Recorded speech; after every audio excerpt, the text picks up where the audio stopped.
Witty, thought-provoking, and uplifting, Southern Soul live stream is a program that you'll invite your friends over to watch every week, where you'll learn about interesting guests and get to share in their fascinating experiences. Tune in each Thursday evening at 8 p.m. Eastern to connect with guests from across the generations and to laugh with our eclectic hosts who are as charming as they are talented. And now, ladies and gentlemen, here's our host, Calvin. This week's show, we have a cool show this week because I've really been excited about this. You know, coming up first is the speaker, Dr. Jenny. And then coming up for our second segment is going to be Dr. Rhonda Mattox. And one reason I'm excited is because Dr. Rhonda Mattox has been doing such good work. She's not your average doctor. She is out there and she is on the scene. You'll catch her all over the internet doing her thing. And I was like, we got to get you over here at Southern Soul to talk about the things that you're seeing through the lens of mental health and access. And after we speak with Dr. Mattox, I keep wanting to say something else, but we're going to have a discussion, and this is going to be a discussion so you guys can get warmed up, is where do you guys see the gap in social justice when it pertains to mental health? The theme is what happened recently in the New York City subway. You guys remember that performer, that young man who was a Michael Jackson performer? Well, he was performing, and if you do a Google search, you'll discover that he was on New York's top 50 homeless people or people in jeopardy who needed access to mental health. So I got some questions for the audience tonight, and we're going to talk about that. So I'm curious to see what you guys think about this. But before we go there, we want to get started with Dr. Jenny Vazquez-Newsum. And I'm so excited about her because her book, Untapped Leadership, has been flowing off of my lips as I began to talk about the show. People are like, well, what's the show going to be about? What you doing? I said, you got to understand, it's going to be Dr. Jenny. Dr. Jenny is going to be doing this untapped leadership, but I don't want to kind of spoil it. What I want to do is bring Dr. Jenny to the forefront and let her begin to tell us about not only her experience, but her work in untapped leadership. Welcome, Dr. Jenny. Thank you so much, Calvin. It's so good to be here. This is so far the best interview I've had because this is such a vibe.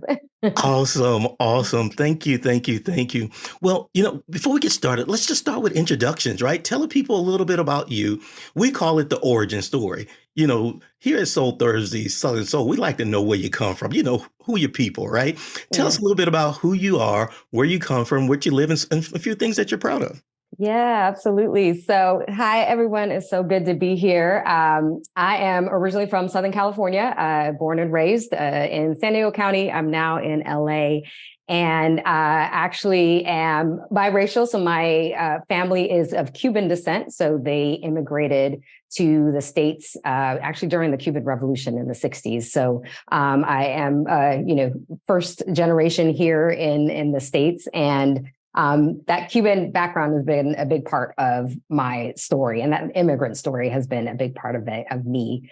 But I do identify as biracial, and so I am also Egyptian. And I didn't grow up with the Egyptian side of my family or know my dad, but I think being a kind of multiracial identity has been a big part of my leadership story, which I talk about a lot. And so that's a little bit of my origin of kind of being here in SoCal, Cuban immigrants, only child of a single mother, and really a background in education that really was instilled by her into me. And so that's awesome. Well, thank you for sharing that. Let's talk a little bit about untapped leadership.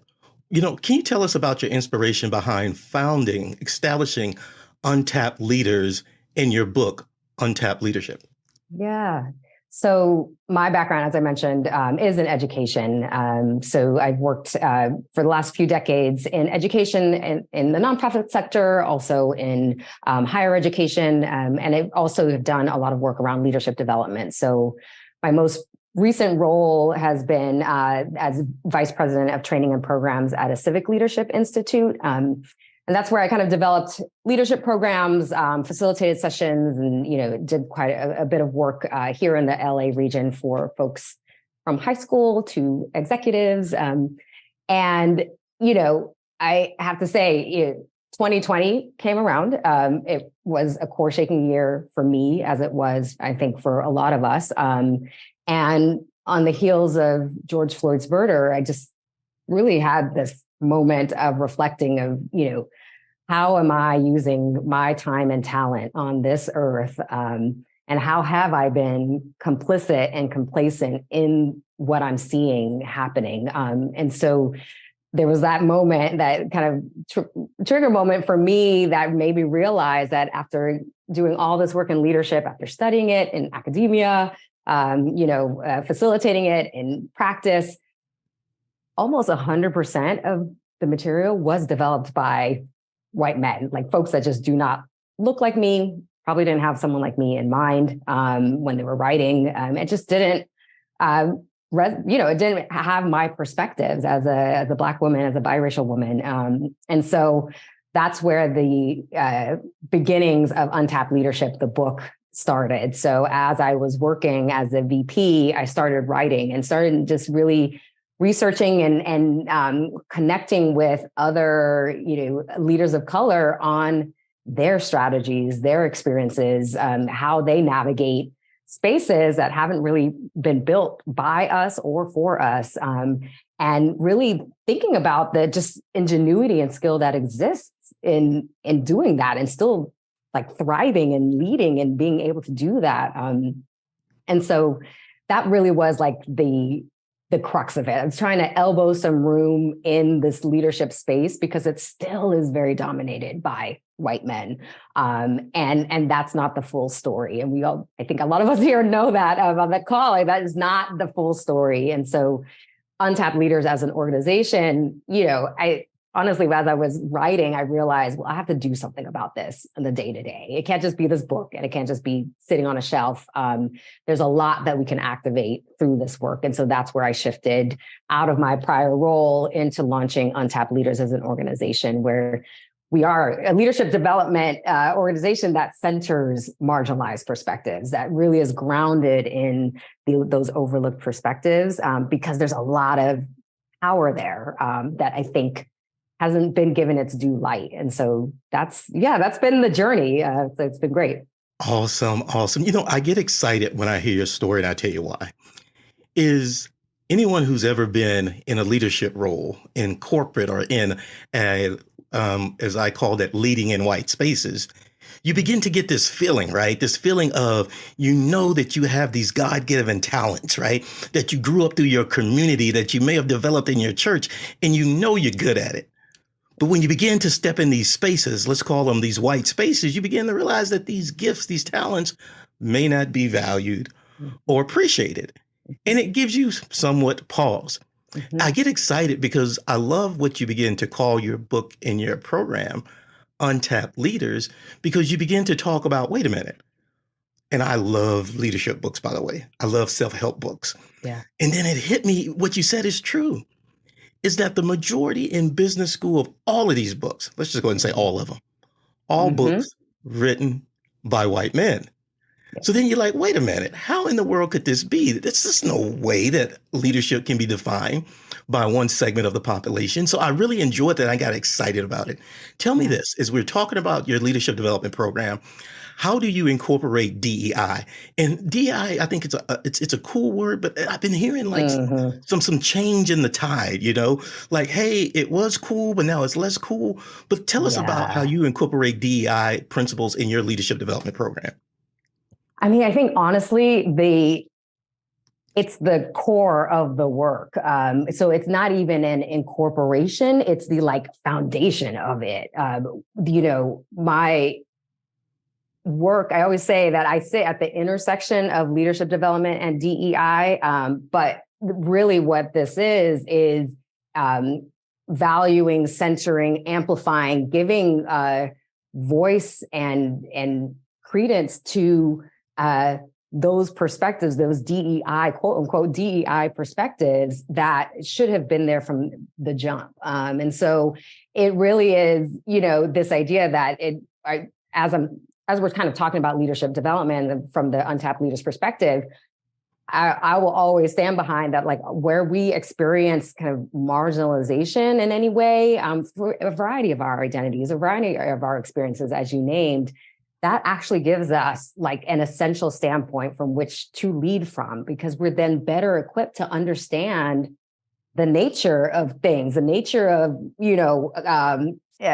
dynamics of organizations, of, just ways that we're seeing the world. And so for me, the DEI is so central to it that it's not even like an incorporation of it, if that makes sense. Like, I think what we're seeing a lot of in organizations is that DEI, after George Floyd, honestly, was like a huge incorporation of it. Like, everyone's doing DEI, a lot of this, that, everywhere. A lot of people hired, great. And now we're seeing that this tide shift, that as the economy buckles a little bit, these programs are being cut. They're like, these positions are going away. Hiring is not happening. The budgets are not there. And that, I think, is a surefire sign of how this never was at the core of any of these organizations. It was like a nice to have, something that we were doing.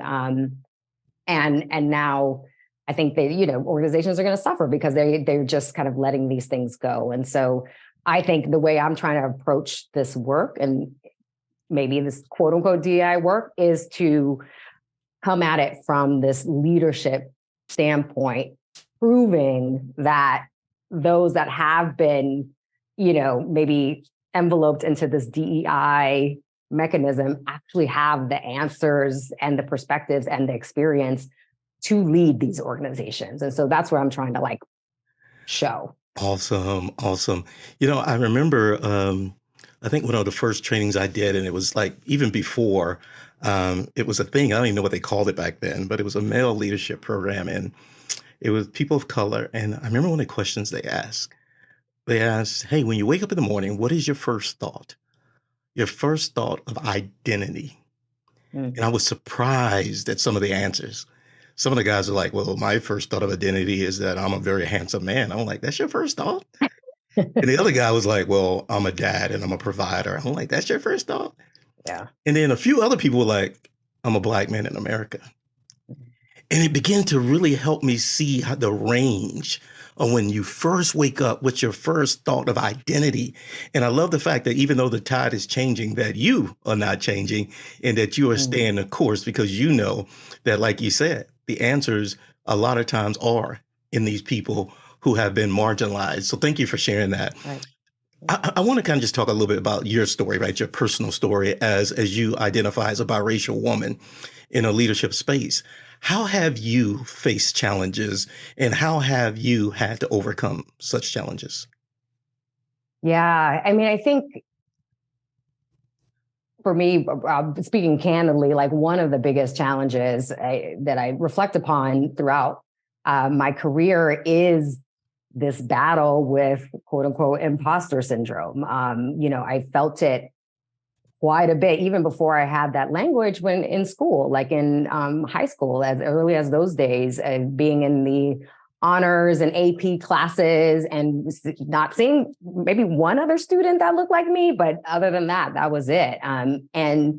My voice shrank then, and it stayed pretty shrunk all through my entire academic career up until my doctoral program. I think I never felt comfortable with what I could contribute because of, just this sense of otherness. And so that really clouded me for quite a while. I kind of carried that on my shoulders into professional work, and that doesn't shed easily. I have to say, like, it's taken some time, and then again, more recent realizations in flipping the narrative for myself on like what actually is imposter syndrome.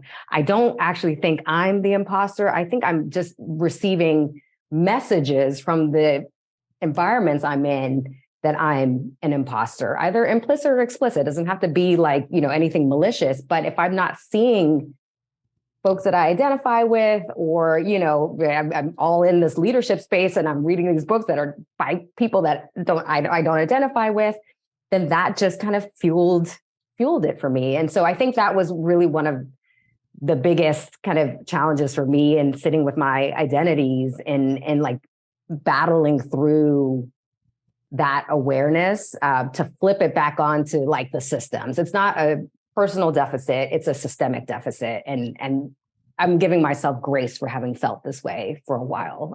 So I just reject it now.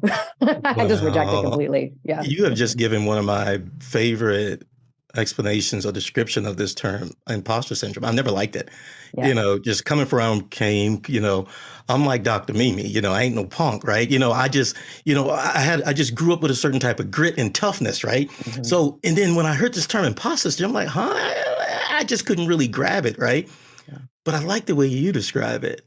You're like, I may not necessarily feel like an imposter, but if you look at an environment where it's one of me and none of everybody else, naturally, you could feel like an outsider. Have a question, yeah. It just starts to seep in. And I like the way you put it back on the system, right? Because the system created such an environment, and I actually believe that certain environments may perpetuate or desire some form of imposter syndrome, right? Because I don't know why, but it's just I'm like, what? No, not how I'm made, right? So, kudos to you because I'm just thinking a lot as you kind of go through this. You've actually begun to wear different hats, right? Where you begin to, become a mom and begin to evolve as an educator, as a leader. Do you mind sharing with us, because, here at Soul Thursday, we like when people just kind of share their stories and things like that. How did life, kind of evolve your whole, did becoming mom kind of evolve you a little bit or change you a little bit when it comes to your leadership style? Absolutely. I mean, becoming a parent for any parents on the line, it just smacks you around real quick if you weren't ready. But yeah, I think, there were some pivotal moments for me in thinking about parenthood, motherhood, and leadership. And my first son was born in 2016, and I was, working at a institution of higher ed, big university, great benefits. I'll say that, as far as the amount of leave I did have access to, those things that people talk about as far as parent support and mother support in those spaces. But I just remember the first day coming back from leave, going into the office, ready for the onslaught that was going to be there.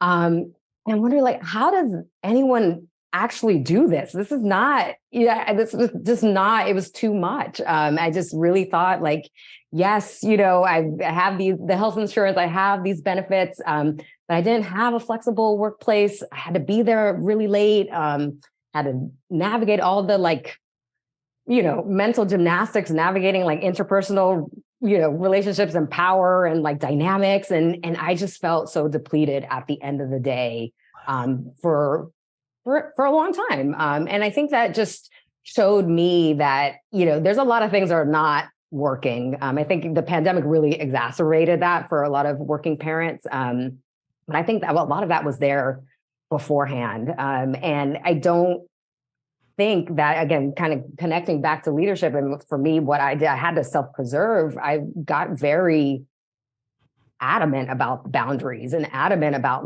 protecting not just time boundaries, but mental boundaries, because I needed to be well-resourced to raise a little human and to be a good person, all these other things. And I just always I'll never forget that moment of oh, this is not going to work. And how that just shifted me into a closer version of the type of leadership I wanted to practice, where I would be well-resourced, ideally well-rested, not in those early days, but just doing it differently. I'm not going to overextend myself for a job. So that was my takeaway. So I think it's one of those things that we have to learn these lessons from all these different angles. And that doesn't have to be from just work. I learned it from my own child and what I needed to give. Wow, thanks for sharing that. I'm always curious at how people, they have that moment. And I don't know what to call a moment, but it's just like a aha moment, right? Yeah. And as you paint a picture, I see you walking into the office after being on maternity leave. I see you switching from this maternal being into all of a sudden this environment that may be cutthroat competitive. And I see how much it can drain you because, your heart is different and your mind is different. And you just walk into this place. It paints a quite vivid picture. That's right. I'm excited about the upcoming book. Tamika's dropped it in the chat. Tell us about your book, what they should expect, where they can get it, because I think it's going on sale pretty soon. Tell us about the book. It is. Thank you. Yes, it's on pre-order now. It drops June 15th. And Untapped Leadership is, again, the response to the centuries of perspectives that have not included us. And so that really is what the book is about. So it's split up into 3 sections. One being kind of a critical examination of all these theories that we've kind of talked about and looking at all the ways we've excluded our perspectives, other perspectives, anyone else, and the damage that has done. So really kind of a critical look and critical eye of why we're still seeing white men predominantly in the CEO roles, in these top positions. And I do attach it to this definition of leadership that is antiquated. But then I get into the stories from leaders. So I actually interviewed quite a few leaders from across industries, across backgrounds, all kind of identify as BIPOC. And they share their narratives. They share their stories. We're trying to, share kind of the other perspectives that have been overlooked. And so through the second part of the book, I offer those through conversations around kind of what I call contortion and how we sometimes have to bend into, ways that are unnatural just to navigate in these spaces. Or I challenge imposter syndrome head on. I really kind of tackle these topics all with the lens of folks that were experiencing and sharing their own stories through that. But then ultimately, then the last section, it is about the now what? What can we take and do based off of what we're learning from BIPOC leaders or folks that have been racially marginalized? So I offer tools for organizations, which I think that's where the crux of the work is. This is not a book. It is a book for us, by us, but it's not for it's kind of our claim that it's our a celebration of us. But it is a tool for organizations and for others to learn, to think about how they're really exercising leadership in a way that is effective and inclusive of everybody. So there's a lot in there. I hope you all enjoy. I love the feedback and just starting the conversation of what this might mean for all of us. Awesome. I love how you described it, because I was thinking of my next question. I was like, well, who's the audience? But you really kind of spelled it out. I can see the audience being like, hey, a part of the where the problem exists is in these organizations, right? Yeah. And there are organizational and leadership challenges there. So that's the third part of the book. But then at the same time, it's the stories, it's the testimonies in the middle where these people of color are just telling their stories. Mm-hmm. And then I like in the beginning of the book how you begin to define the problem. And I think that's awesome, because I can begin to see the audience be people who's like, hey, if you're feeling some kind of way, if you're in leadership and you're kind of struggling, this book is for you to not only to see the problem, but articulate the problem, and then turn around to your leadership team and be like, this is what y'all need to try to do something somewhat better. As I begin to wrap up, I have another question for you. Part of it is next what for you, but at the same time, I want to get a little advice out of you for the audience out there. For the people who are in the audience now or listen to this replay when it publishes, what advice would you give someone who are just starting in their leadership journey? Last week, we had a young lady talk about, hey, she's just starting her leadership journey and she's feeling imposter syndrome and everything else. And I love the audience. What was that? That was actually Deidre, who was like, well, I can't quote her, but she had a very spicy response. And, we've been talking about that all week. What advice would you give someone who are just starting that leadership journey? Yeah, I mean, I think there's a lot of advice, but one thing is to not define leadership as this distant, far off attainment. It's not a position. It's not years of experience. It's not, managing other people. I think we tend to kind of define being a leader as this like far off destination. And then we lose out on the opportunities to lead right here and now. And so even for the high school students I've worked with, I'm always about like, well, how can you lead? You are a leader right now. So what does that mean? What do you want to do? And so really kind of first owning it early and really thinking about the tools that you need to really step into your own power. And I think for me, it's about that untapped power. And so particularly for those early in careers, you can be overlooked just based off of years of experience. And so how can you leverage and think about your vision or the ways that you have, natural strengths or your kind of the cultures that you bring in, that's just kind of the other tools and knowledge that you have to make a change or to lead, to really think about what are these micro moments that you can practice that leadership and think about what that means for you. And so I just want folks to know that it's not, that we can right here, right now, all of us right here are leading. And for those that are starting their careers, you can do that too. So that's my. Awesome. Thank you very much, Dr. Jenny Vazquez-Newum, for being here at Soul Thursdays. I think you're going to get some questions in the chat for you guys. So if you got questions for Jenny, Dr. Jenny, please type them in the chat. I've seen a few.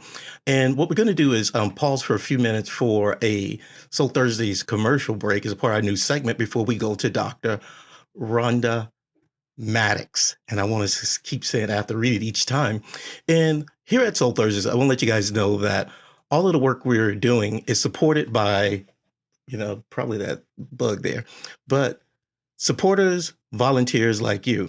It's been asked in the chat, hey, if you want to purchase and support Soul Thursdays, how do you purchase a copy of our Getting Started in Podcasting Guide? Tamika's going to drop that in the chat to where you guys can purchase that guide. You actually go to the website, southernsoulthursdays.com/store. Or if you go to southernsoulthursdays.com at the top, you'll see store. But I want to thank you to Andre for being one of our sponsors. And essentially, we do this quick sponsor segment for supporters like Andre. He's been around for a while. We vetted his services. We understand the work that he do. And we just want to kind of talk to Andre for just a few minutes before we go to Dr. Rhonda about the work he does. How you doing, Andre? Welcome. I'm doing good. Thanks for having me. Awesome, dude. Thank you for being here for one of our mental health shows. And I'm excited because before Dr. Rhonda gets started, I'm just excited about some of the entrepreneurial work that you've been doing in the mental health space. Do you mind telling us about who you are and the work you're doing and how the audience can support you? Yeah, absolutely. So I'm Andre Smith. I'm founder of Chosen. I want to redesign and change the culture of how we consume mental health. And so my journey to creating Chosen was just around my own personal journey and my own personal journey in mental health. I didn't go till I was in my 30s, not because I really had anything against therapy, but it just wasn't something that was kind of talked at my kitchen table. And so I wanted to be a part of the change that I wanted to see. And so the great thing about entrepreneurship, it allows you to go out and be a part of that change. Awesome. So if you don't mind dropping in the chat, just letting us know how we can follow you and tell us, in this application that you've created, what should the users expect? Yeah, absolutely. So my goal has always been to create an end-to-end solution for a person's emotional and mental health. And so if you think about some of the user experiences of an Uber, a Spotify, it has a great user experience. But like if you think about our healthcare system and especially our mental health, the user experience is pretty terrible. And so I really wanted to, dig into understand like why is after we've spent $1 billion over this past decade in mental health, why has there only been a 5% improvement? And if you look at the user experience, you can kind of understand why. When you compare it to the user experience that we get on Airbnb or Spotify or Uber, you can have a great end-to-end solution that just makes it really easy. And so the hardest thing was figuring out where do I start? And so from a stigma standpoint, if you lead with mental health, well, you're already going to turn off a segment of people that are just like, you know what? I don't know enough about that to even want to click on it, to even investigate it. And so I really figured out, like, let's start with, what would make you the best version of yourself. And everybody likes to think about relationship goals, and you can have relationship goals beyond just your romantic relationship. You can have them with your friends, you can have them with your family, and you can have them with yourself. And so I really started with the relationship goals. They can choose which relationship they want to work on for 30 days and what 3 goals that they have within that. And then we send them a text message via a text message that we call a nudge. And a nudge is just something that is 1 to 2 sentences that explain how you can get to the goal that you set for yourself. Awesome. Awesome. Thank you, Andre. And I'm looking forward to checking out. Thank you for being a supporter of Soul Thursdays and one of our sponsors. Absolutely. And I'm looking forward to continuing to work with you and support you. And I'm proud of the work you're doing in the mental health entrepreneurship space. Thank you, my brother. Next Absolutely. up, we have our final speaker for the day, which is Dr. Rhonda Mattox. Let's get you unmuted. How you doing, Dr. Rhonda? I am well. Thank you so much for inviting me. Awesome. Awesome. I'm so excited to see you here because you're just always working, right? I'm like, how in the world? I can't even keep up which time zone you're in. But, I'm just going to I got tons of questions, but if you don't mind, reintroduce yourself to me so I can know where you're located. I think you're in the Midwest, and tell us about the work you do, Dr. Rhonda. Well, it's easy to get a little bit lost because for a really long time I had a place in LA in Arkansas, and then I had a place in Arkansas and DC, and now I am in Arkansas and Georgia. So it's easy to kind of get me have me not figured out. I am a psychiatrist by trade, but I think of myself really as a small town girl from Stamps, Arkansas. Grew up in the house that you read about, and I know why the cage bird sings. Back in the 80s, I remember that because I remember being there when Ronald Reagan was inaugurated. So grew up in Maya Angelou's house. My reason for wanting to be a doctor had to do with me meeting her when in about 79, she brought a camera crew to our house to record. And as a little girl, I just remember hearing she's an author and thought, well, why would she want to come back to Stamps? Like, Stamps was such a small place, but she was bringing this crew down. And so in Stamps, it was one of those places where Black people really kind of bowed, right? And so I met this powerful, regal Black woman who had a white camera crew, and she was the boss, telling them what to do. And in that day, and maybe in this day as well, children were to be seen and not heard. And I remember her lowering her stature down and making eye contact with me and asking me, who did I want to help when I grew up?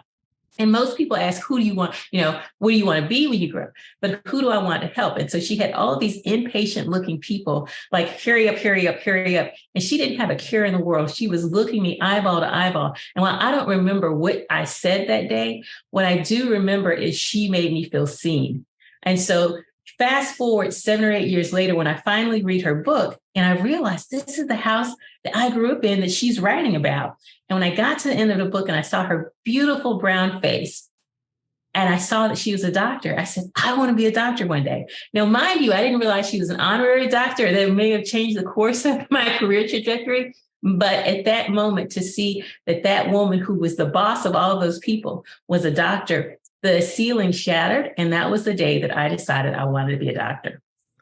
Awesome. Awesome. That is a beautiful story. Now I know why you love your coffee mug so much. You mind telling the audience about your coffee mug?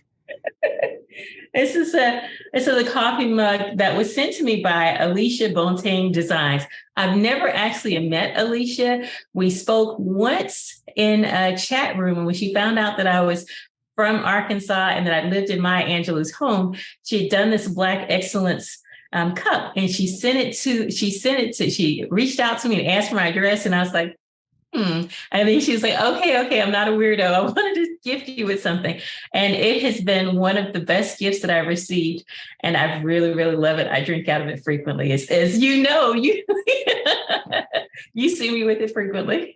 Yes. And I was like, what is it with the cup? Now it all makes sense. Yes. Another thing that I know you're proud of is that you're currently president of the Arkansas Medical, Dental, and Pharmaceutical Association. Tell us about that and what inspired you to take that role. Well, it's interesting because I just remembered that about 25 years ago, I said, when I turn 50, I'm going to be the president of that organization.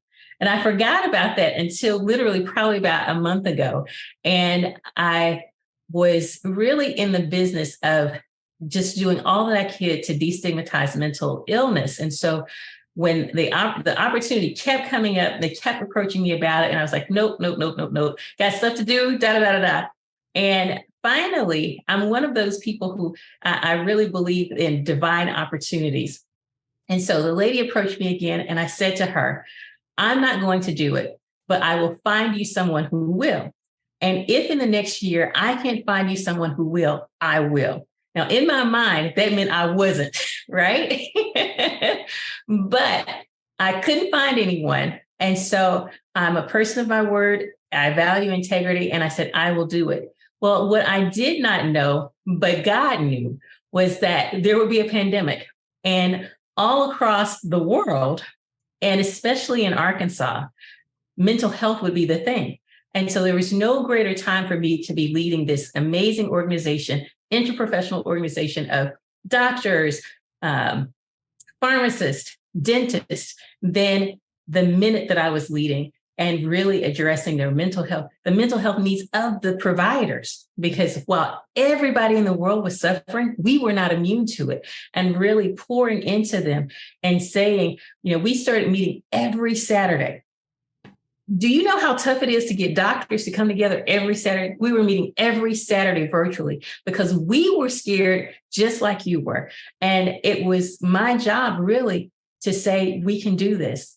Don't give up, get rest, set boundaries, get sleep, eat.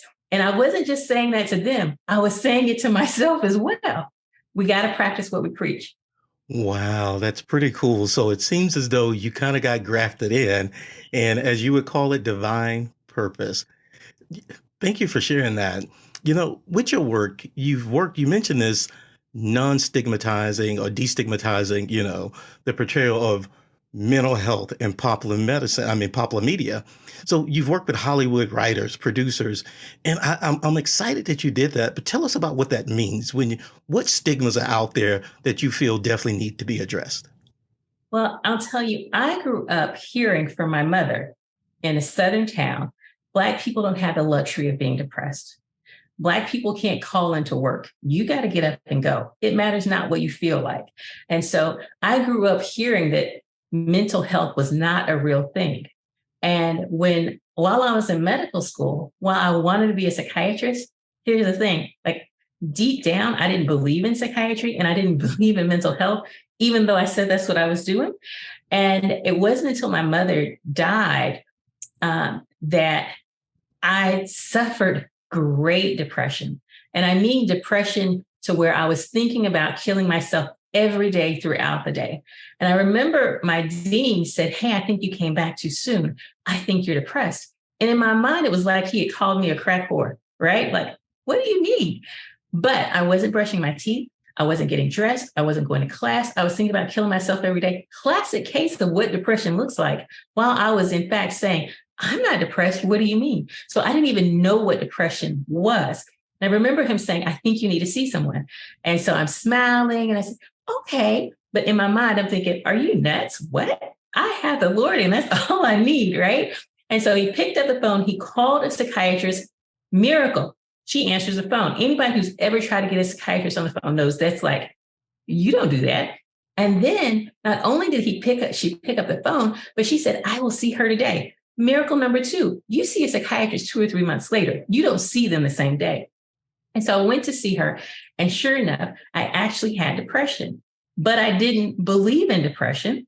And I didn't believe in medicine, and I didn't believe in any of that stuff. I believed you take it to the Lord in prayer and he works it out.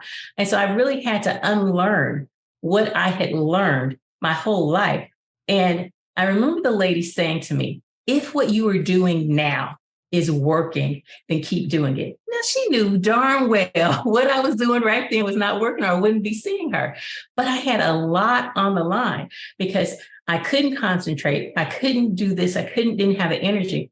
And I was about to flunk out of medical school. If you remove the element that I'm about to flunk out of medical school, I never would have got treatment. But because I was about to flunk out of medical school, and I graduated at the top of my class when I was 16, my entire identity was wrapped up in being the smart one. And now all of a sudden I'm failing. And so I'm having this identity crisis. The person I would normally go to is my mom. She's dead. I'm mad at God, and now they're telling me I'm freaking depressed. Like, I was not feeling that. But guess what? She was right. It wasn't working for me. And she said, I'm not asking you to marry the medicine. Just date it. Take it out for coffee. And sure enough, I got better. And I got better quickly, like within the month. So I've gone years with depression, and she was able to treat it within a couple of months. And then I nailed that freaking exam, right? And so, but if I wasn't about to lose everything, and I wasn't in all that debt, you can't just leave medical school after 3 years of medical school loans and then go and work at Taco Bell. And so I had a lot to lose, Wow. Speechless. But I tell you why.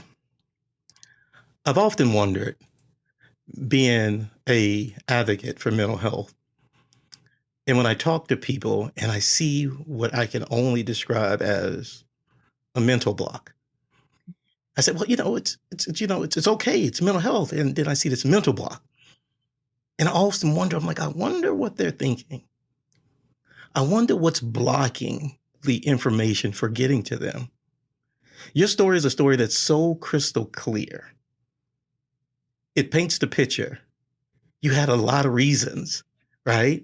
Your mom did this, and you had the relationship with the Lord, and you was in church, but then there came this critical point in life where those things begin to change. Thank you for sharing that story. Since then, you've been busy. You've been speaking for, you've been working for supporting elected officials, deans, United States House of Representatives, John Dingell. You've been a speaker for organizations such as National Medical Association, I think that's, and the American Public Health Association. You've been busy. Tell us about some of the topics you spoke on and how you have used these organizations to continue to get your message out. Yeah. And so I'll pivot just a little bit, because I think you asked me something about media, and I don't know that I answered that question. But when I was invited to speak to a church group, and I had been sinning greatly because they invited me to talk to the teenagers. Now, look, that's a rough crowd. And so I was invited to talk about the very unsexy topic of suicide. And I remember being at like the 22 mark between Little Rock and Conway. And I was just like, Lord, how do I open? I got to keep their attention. And I was reminded of the fact that when my mother was pregnant with me, she attempted suicide. And so I was a third-year resident in psychiatry, and I had been hearing my entire life, the reason your head is so bald is because your mom drank Mr. Clean. But it never occurred to me that that was a suicide attempt. And so I opened with that, and I had the attention of those teenagers. And I went back the next day. When I got home that night, a medical student had died by suicide, and then had killed his wife, and then died by suicide. And I knew who it was. And so the next day I'm talking to my attending about that. And then I'm also talking about the fact that I just talked about suicide to this group. And I was sharing with her my mother's story. And she said, hey, will you do a commercial for that? And I was like, baby, Black people don't tell their business like that. I was more respectful, but that's not what we do. And she said, would you just consider thinking about it? And so I talked with my brother, And I taught, because it wasn't my story to tell, that was my mother's story. And so I got the okay to share that story. And remember, I've grown up hearing we don't tell family business. And then I'm in a profession that says you don't self-disclose, you be a blank slate. So I'm not in this space where we tell our business in my profession or in my family. But then there's this thing in the Bible that says, by the blood of the Lamb and the word of your testimony, do we overcome? So that's in contrast to what I've been taught. So I do this commercial, and the commercial is 30 seconds. My name is Rhonda Mattox. I'm a resident physician. I didn't choose psychiatry. I was born into it. When my mother was pregnant with me, she had such severe depression that she attempted suicide. We lived. Now I devote my life to preventing the tragedy of suicide. 30 seconds. And then I had vulnerability regret. What was I thinking? Oh my gosh, you ruined your career, right? And so then something crazy happened. I would be at the grocery store, and a woman would walk up to me and she'd say, "You told my story." And I remember one time I was talking to my real estate agent, and she said, "I was in my bedroom with a gun to my head, and I said, God, if I'm not supposed to do this, give me a sign." And that commercial came on. And she heard my voice in that commercial, and that's why she didn't kill herself. What she did not know was how close I came to not telling that story because of what I was concerned about. And so I realized the crazy, ridiculous impact that sharing our stories and being vulnerable could have on letting other people share their stories and be okay with getting treatment. And that's how I got involved in media. And so I was in Arkansas and I was doing this stuff, research. And I went to LA. They said, "Hey, she's involved in media research." Now in Arkansas, I was talking to clergy about da-da-da-da-da. But in LA, when they said that, I had a meeting with Neil Bauer, executive producer of Law and Order Special Victims Unit. Neil is creating a character with HIV, and he wants me to consult on a neuropsychology role. And I'm thinking, yes, that. But in my spirit, I'm thinking, but HIV, that's not your thing. And so Neil is talking to me, but I'm having a conversation in my own head. And so I was like, well, why do you want to do that? And it was kind of like me and the Lord talking. I was like, it can open doors. And as clear as you and I are talking, I heard, I open doors no man can close. And so then I say to Neil, thank you for thinking of me. However, I don't think I'm the best fit for that. And my director, this white guy, I can see him saying, tell Neil Bauer no. And Neil is processing in his head because he's like the guy who is doing Law and Order Special Victims Unit, ER, private practice. He's not accustomed to know. People want to get to him. And here I am, this little Black girl, not even in the crux of her career, saying, no, thank you. Thank you, but no, thank you. And so Neil said, might I ask why you're not interested? And I said, my interest is in mental health and destigmatizing that. And he said, well, let me get you connected.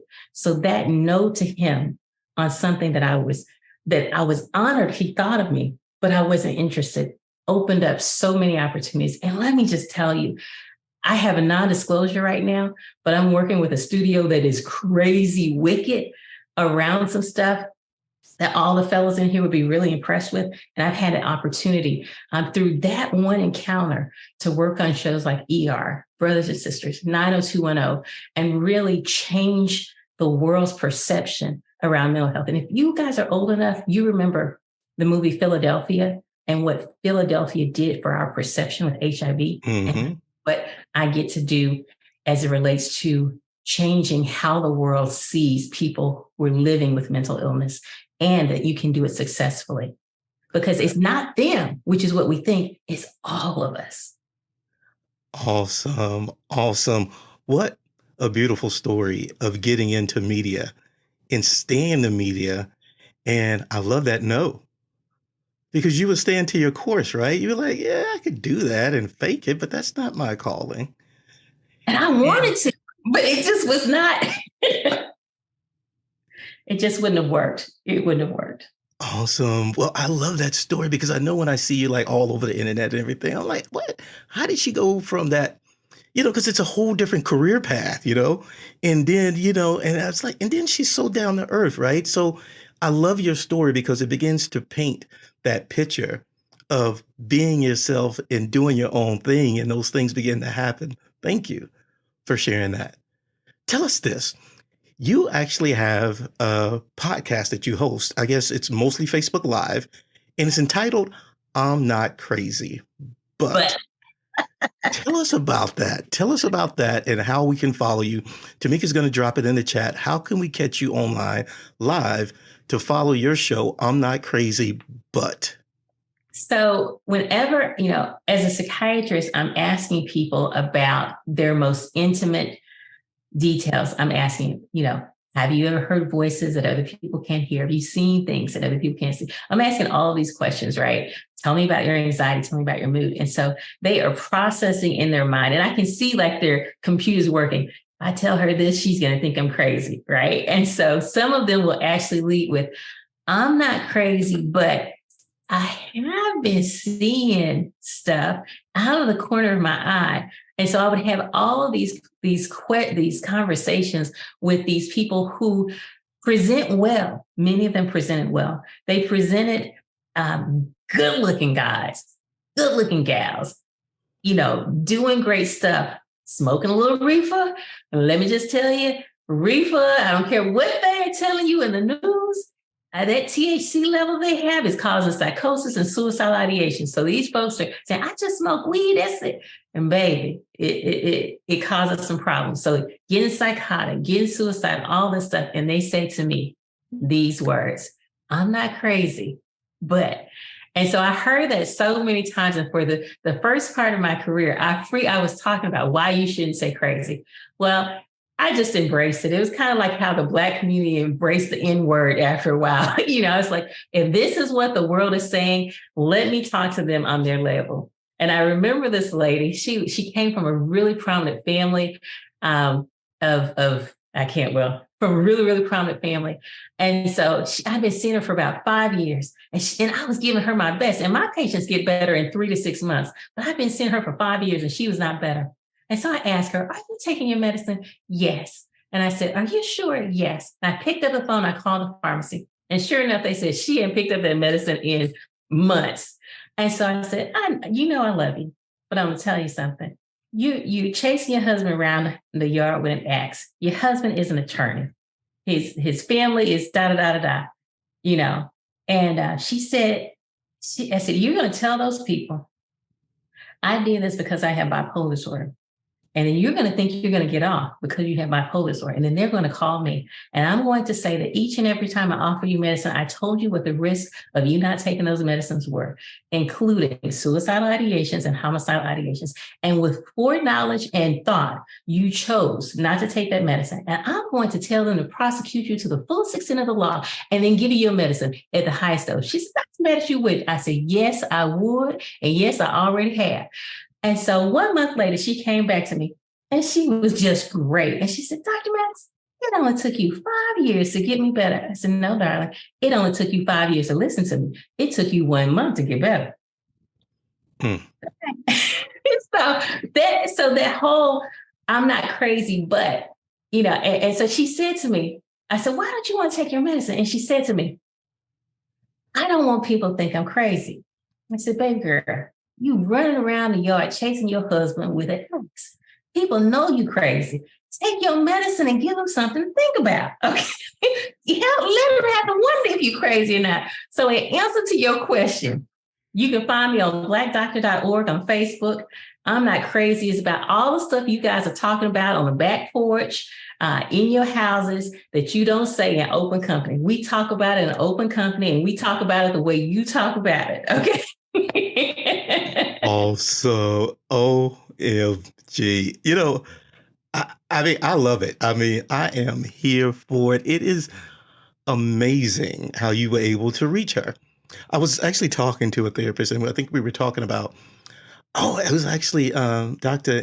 Inshay, and actually she's on here now. And I remember I'd ask her about why it was important, the topic of Black ADHD. I said, I know the audience is going to be thinking, why we got to have a Black ADHD? Why we just can't do ADHD? And what she told me, I totally appreciated. She says, well, you need somebody who's going to, what does that say? A therapist or a doctor who can see you, a therapist or a doctor who can connect with you and who can understand. And I thought about it. I said, you know what? Anytime I've ever seen a doctor or a therapist and I feel like they didn't get me. Real talk. I was seeing this one doctor and he's like, well, I see, I'm telling y'all my business. He's like, I see strippers in Atlanta. All my clients are strippers in Atlanta. And that's what I do. And I'm like, huh? And that's what he did, right? But I was like, I don't think he gonna connect with me. And it just kind of hit me because one, I've never heard of a doctor say that, but that was his audience. And I can only imagine that for some way he connected with that audience.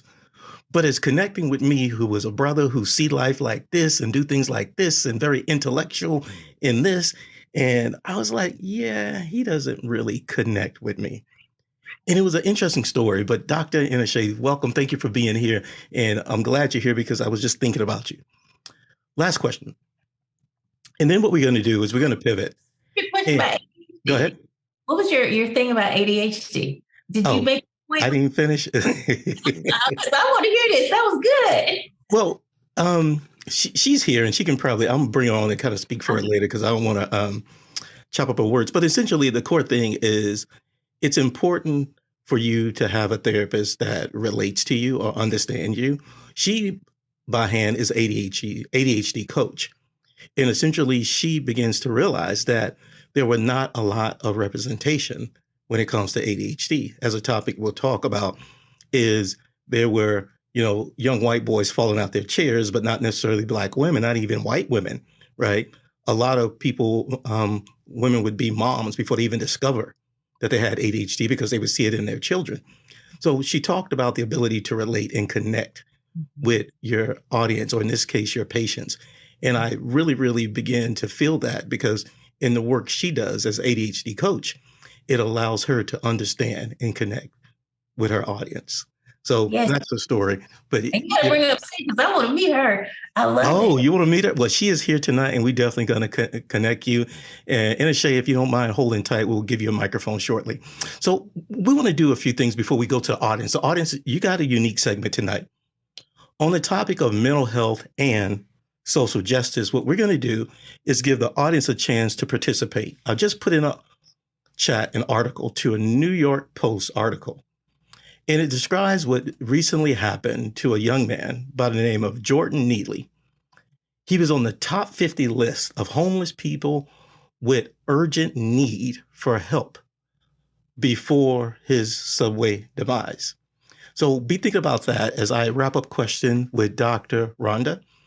And Dr. Rhonda, what advice do you have for individuals who may be hesitant to seek out mental health care? And what can be done to reduce the stigma surrounding mental illness? So I'm going to say this in the Black community, because you definitely get that context. Mm-hmm. So what advice will you give for someone who may be hesitant to seek out mental health care? Mm-hmm. And what can be done to reduce the stigma surrounding mental health in the Black community? Yeah.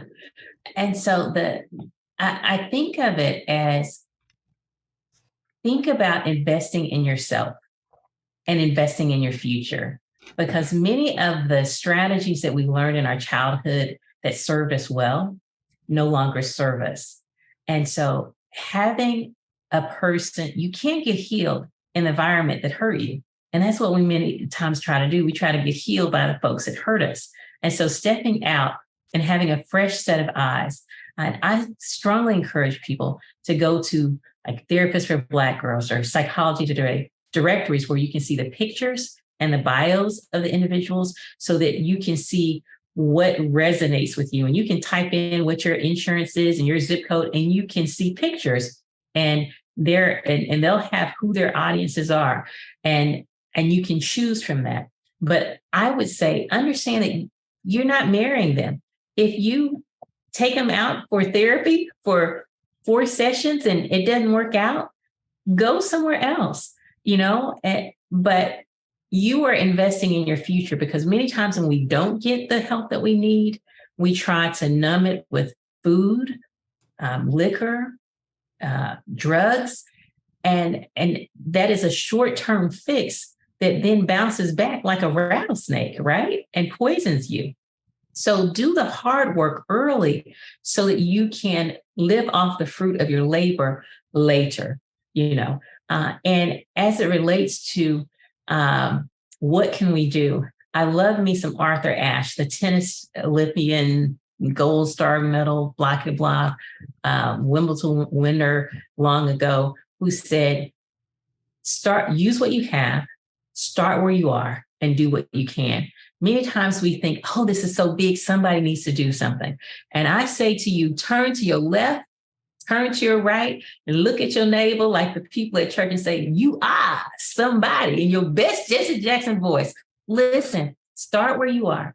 That can be on a board, that can be in the fraternities, the sororities, your churches, your Rotary clubs, or whatever. Have these types of conversations, just like what you're doing today, and let people know that it's okay. One of the perks of the pandemic is that we had people like Michelle Obama, Meghan Merkel, the Duchess, the former First Lady, talking about their history with depression. Michelle Obama said a little tinge of depression. She had a little bit. Meghan Merkel said, I had suicidal ideations while I was pregnant. And it was something that happened in the pandemic that made it okay to not be okay, because all of us were struggling.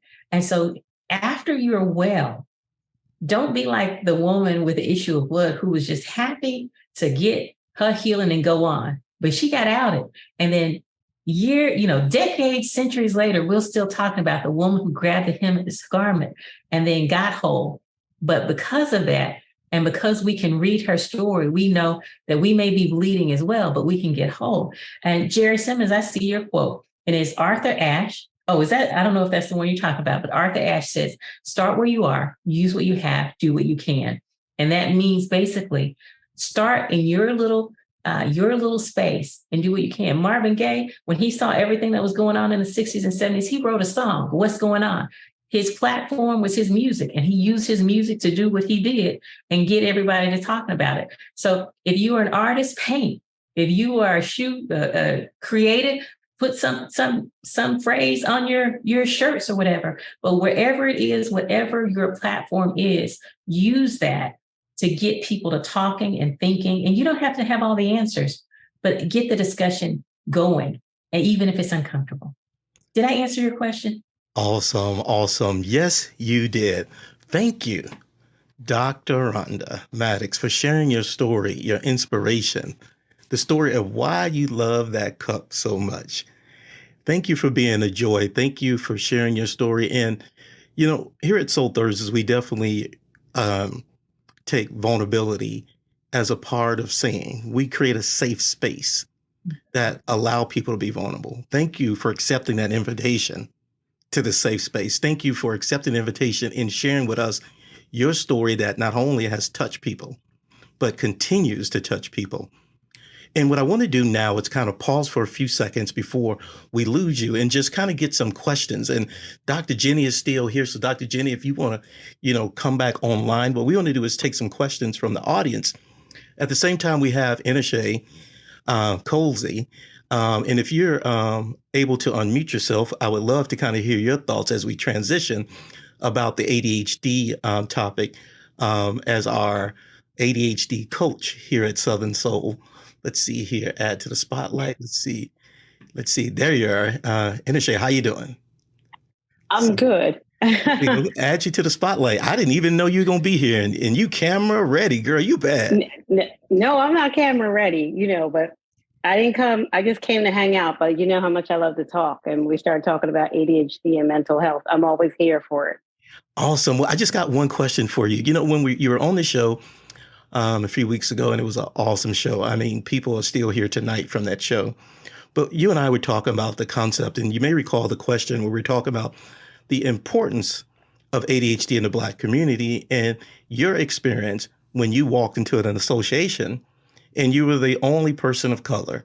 And since then, you've been doing this work of ADHD and coaching. Do you mind telling us a little bit about you and why you feel that representation in the ADHD space matter for Black people and people of color?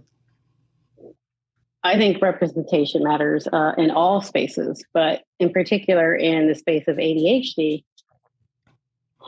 Going to the story I was telling you was I went to the big international ADHD conference, and it was in Philadelphia in 2019. I was helping out with somebody who was having a presentation. Actually, it was somebody who was white. And as I stayed at the conference, because this is the thing, I'm not a psychiatrist, I'm a psychotherapist. I want to correct the record. But I noticed, we're in Philadelphia where it's like a 60% Black city. And there were, I don't know, 15 Black people for 4 days of an international conference. And that made no sense to me because I know I found out I had ADHD, and I knew I was not the only one. I'm a psychotherapist. A lot of my clients have ADHD. I had to go back when I really saw what ADHD was for adults and apologize to them and change their treatment plans because it looks different for us. A lot of times we spend time masking, right? Because we're not going to do anything halfway. We really feel like we can't. That perfectionism part, can stop. It can stop everything. It can be a killer because I really think that perfectionism piece is why people have physical problems, right? Working yourself to death, not understanding the limitations that, you might have on taking on too many things, taking on other people's things. The fact that the intersectionality of, especially with women, usually, the burdens of people are left at Black women's feet. And we're used to that. And we pick it up like potato chips. And it's not good for us. And there's also that part where you can't take everything on that you think that you should. You think that that's good for you. And because we have a little more limited bandwidth, then you feel really bad when you can't, or you have this great superpower that you magically get some things done, and then they think you're magic, right? Which means that they expect all these things to happen all the time. And when you don't, it's that you're pushed off of a cliff, that you're, no longer valuable, maybe at your job or maybe with your friends.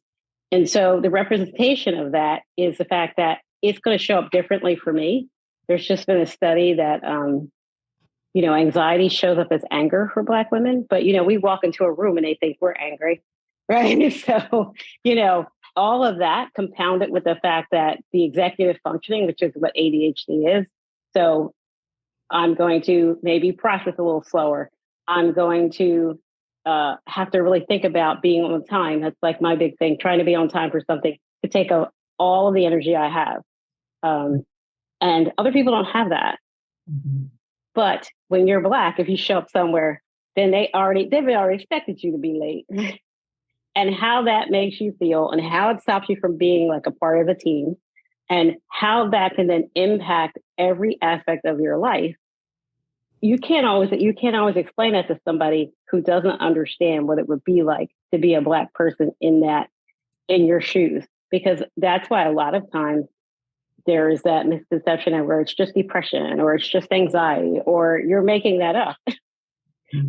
Gotten that, and if you are successful, because a lot of people with ADHD are very successful, then they're like, you can't possibly have it because you are a doctor or you are a lawyer or you are many, you are a Fortune 500 CEO, you're in the C-suite. Those are my clients. Like all my clients are, professionals.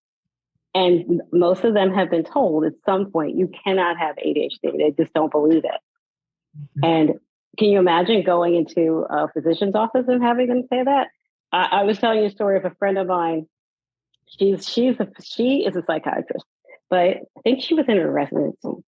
If you met her for 5 seconds, you know that she has ADHD. And so she decided to go get a proper diagnosis, which is what I suggest for every person, because you want to be sure that you're treating the right thing.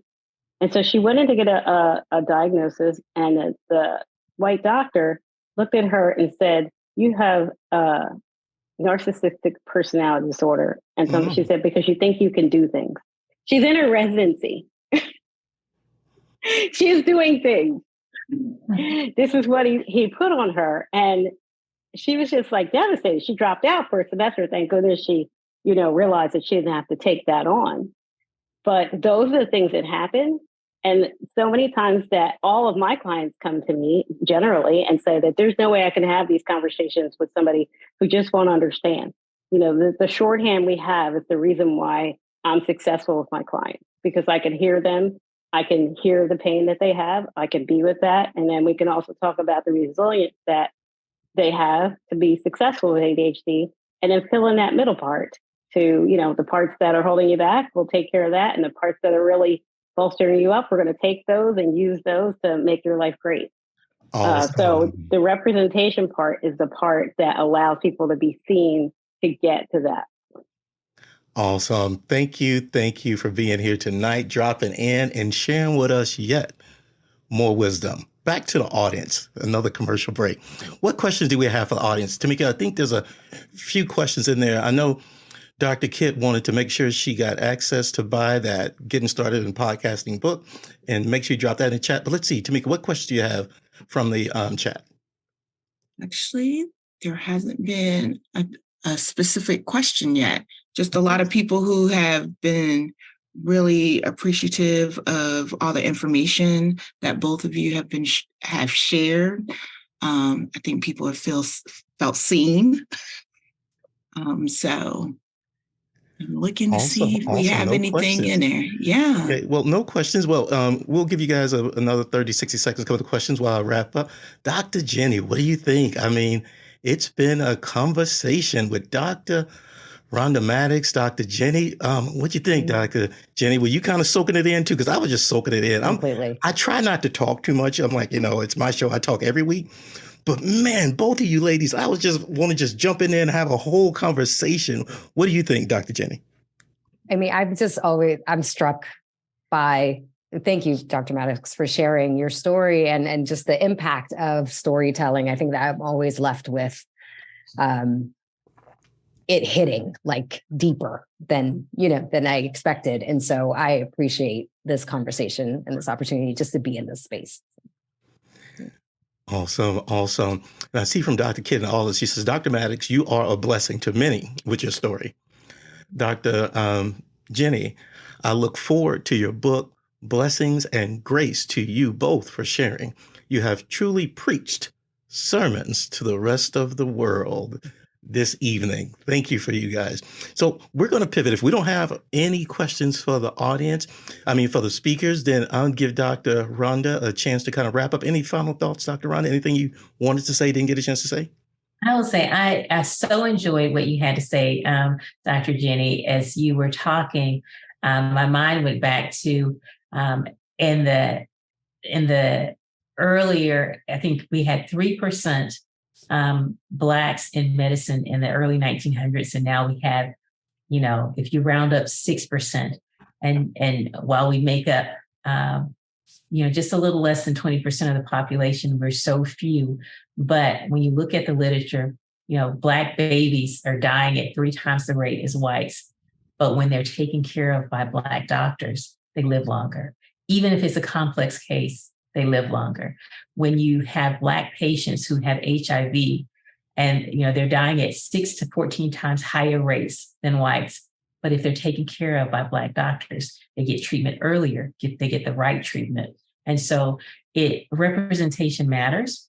And you look at the literature, Black doctors spend more time with their patients who are Black, and Black patients accept preventive care more often when their doctors are Black, and patient satisfaction is greater. And so it makes good financial sense. And when we're talking about equity, having representation, somebody said everywhere. I agree, certainly everywhere, but there's something about seeing, I can't tell you how many times Black kids saw me and said, "You're the doctor?" And then they were so excited. I work in juvenile justice, and I had been recruited for that job for about 3 years. But now I work with kids who are Black people who are disproportionately represented in the juvenile justice system. And their stories are horrible. And they are not, now some of them, but for the most part, they are not bad kids, but they have been left to raise themselves because their parents in jail or on substances or whatever. And so when I say to them, when you get out, don't let anybody make you feel badly about the decisions that you've made. Learn from them And it's not a failure if you learn, and then choose wiser. And just to be able to look at them and say, I see you, I believe you, and I know you can do better.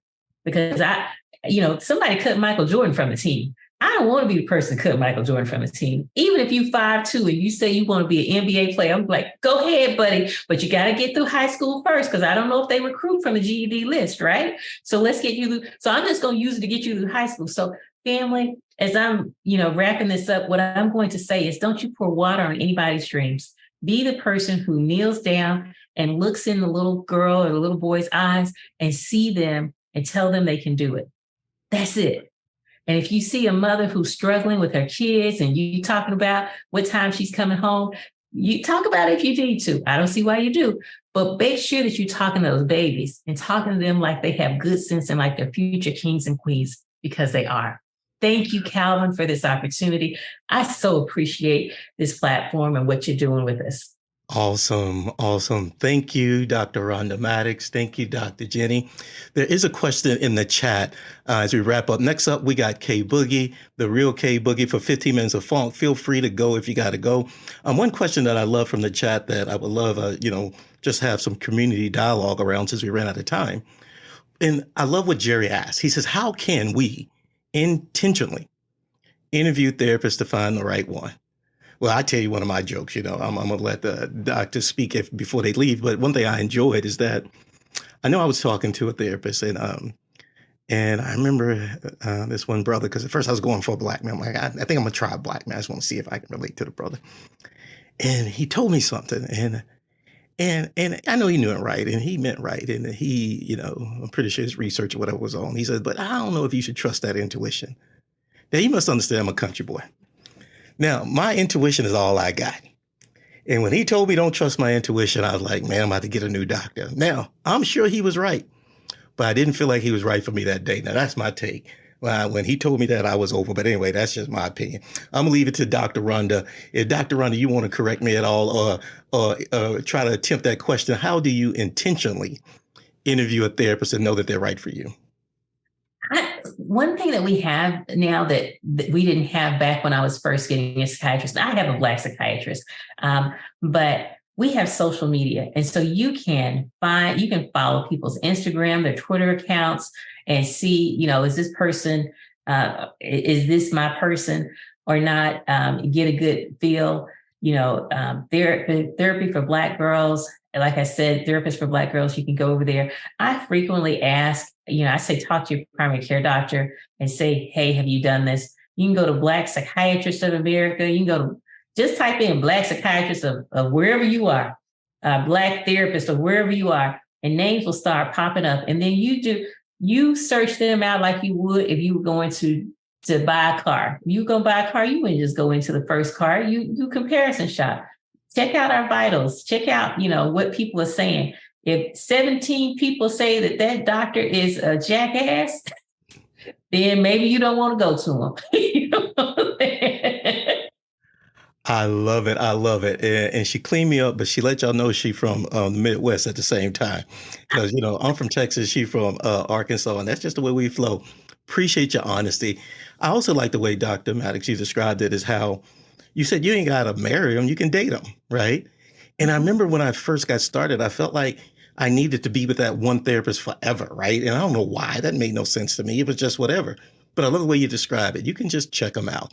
So thank you, ladies, for sharing that. Thank you for joining us at Southern Soul Livestream Talk Show. Join us weekly at soullivestream.com. If you're joining us live, we'll take a quick music break and then come back for discussion with the audience.